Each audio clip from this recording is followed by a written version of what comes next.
Halo, assalamualaikum warahmatullahi wabarakatuh. Apa kabar semuanya? Semoga kalian semua dalam keadaan sehat walafiat ya, dijauhkan dari penyakit dan dijauhkan dari wabah virus corona.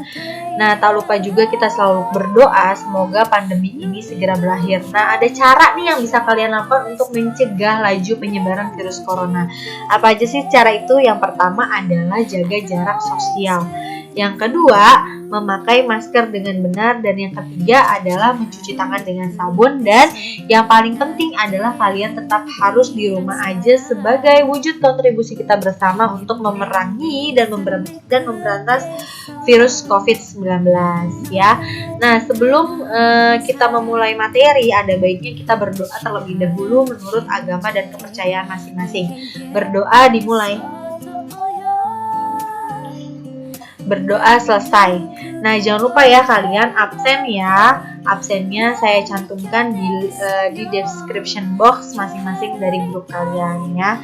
Nah, materi apa sih sekarang yang mau saya sampaikan? Materinya yaitu terkait dengan utang wesel. Kalau sebelumnya kita udah belajar utang wesel, kalau sekarang kita belajar utang wesel.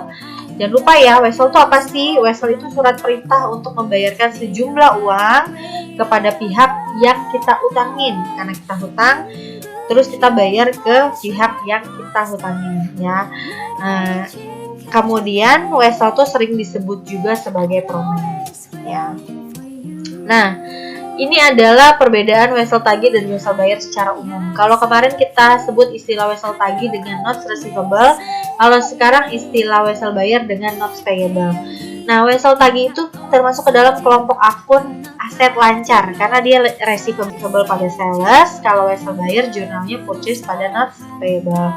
Kita langsung saja ke contoh soal. Contoh soal yang pertama adalah pada tanggal 1 Juni PD Indah Kayu membeli furniture dengan pembayaran berupa promes seharga 1.500.000. Jangka waktu promes 90 hari dengan bunga 12% per tahun. Gimana jurnalnya? Jurnalnya tinggal purchase atau MI pada notes payable sebesar 1.500.000. Nah, kemudian di tanggal 25 Agustus PD Indah Kayu melakukan pembayaran utang wesel. Gimana jurnalnya? Nah, jurnalnya seperti ini. Notes payable bertambah di kredit ya, karena kamu beli tapi belum bayar, malah mengeluarkan wesel. Kemudian pada saat bayar, notes payable-nya ada di debit karena berkurang sebesar 1.500.000. Nah, ingat kalau ada pembelian atau transaksi dengan menggunakan wesel, pasti dia ada yang namanya interest expense. Kalau jangka waktunya 90 hari per 360. Karena kenapa pakainya per 360? Karena ini dalam hari ya. Kalau dalam bulan berarti tinggal misalkan 4 bulan per 12 gitu ya. Jadi bulan dalam setahun. Kalau ini hari dalam setahun 360 kita pakainya. Dikali dengan 1.500.000 nominal notes payable-nya. Ketemulah 45 juta. Nah, cash-nya tinggal 1.500.000 ditambah 45 juta.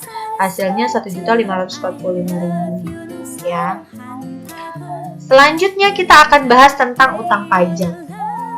Nah, menurut pasal 1.8 Undang-Undang Nomor 19 Tahun 2000 tentang penagihan pajak dengan surat paksa, dinyatakan bahwa utang pajak adalah pajak yang masih harus dibayar termasuk sanksi administrasi berupa bunga, denda, atau kenaikan yang tercantum dalam surat ketetapan pajak SKP ya, atau surat sejenisnya berdasarkan peraturan perundang-undangan perpajakan. Nah, kalau sebelumnya kita belajar utang dagang, utang wesel, utang pembelian secara angsuran, itu kita utangnya ke siapa? Kita utangnya ke penjual. Ada penjual, ada pembeli.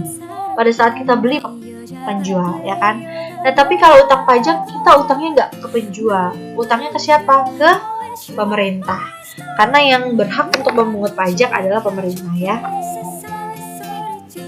Nah, lanjut.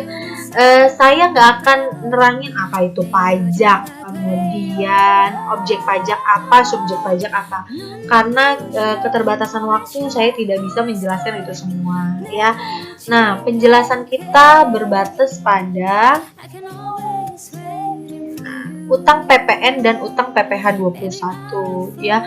Mudah-mudahan untuk pengertian pajak, subjek pajak, objek pajak sudah dijelaskan di pelajaran administrasi perpajakan. Sekarang saya hanya berfokus pada dua hal ini, utang PPN dan utang PPh 21 atas gaji karyawan. Karena hanya ini biasanya yang keluar di praktikum akuntansi jasa dagang dan manufaktur ya. Kita lanjut ke latihan soal. Ya, ini ada soal dari PT Sakti Bandung. Saya akan menjawab pertanyaan yang poin 1 ini. Lakukan penutupan akun VAT in dan VAT out terhadap VAT payable. Kalau yang nomor 2 ini nggak saya jawab, karena apa? Karena saya butuh laporan keuangan untuk membuat ini, yang nomor 2 gitu ya. Jadi saya jawab yang nomor 1 aja, karena saya nggak punya jawaban PT Sakti Bandung, jadi saya nggak bisa menerangkan ini ya. Mudah-mudahan nanti kalau ada kesempatan untuk tatap muka di sekolah, saya akan jelaskan insya Allah ya. Nah, ini jurnalnya seperti ini. VAT out di debit, VAT in di kredit, dan VAT payable di kredit. Kenapa jurnalnya bisa seperti ini? Kita buka dulu neraca saldonya ya.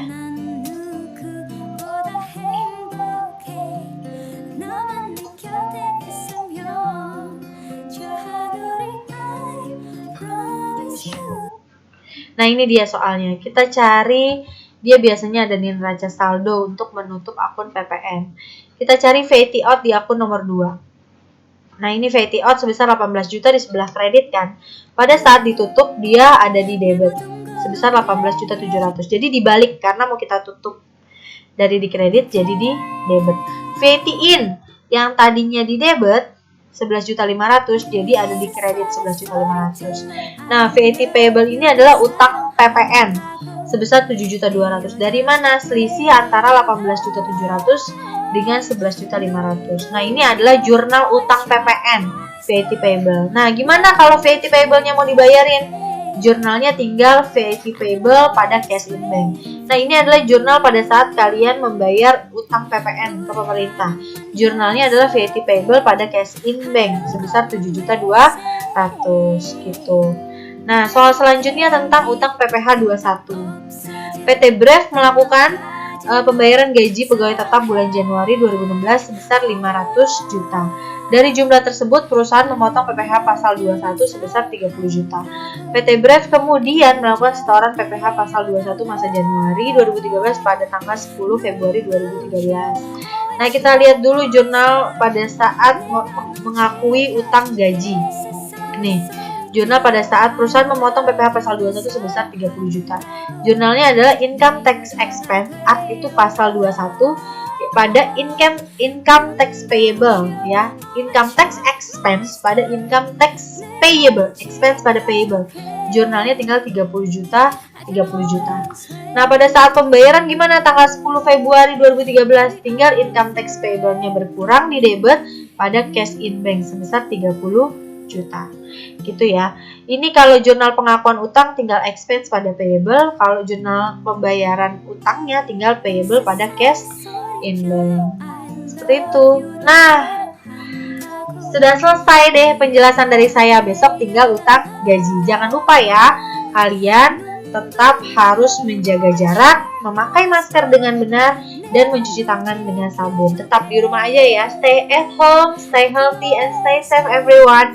Mudah-mudahan penjelasan saya dapat dimengerti. Terima kasih, kurang lebihnya mohon maaf. Wassalamualaikum warahmatullahi wabarakatuh.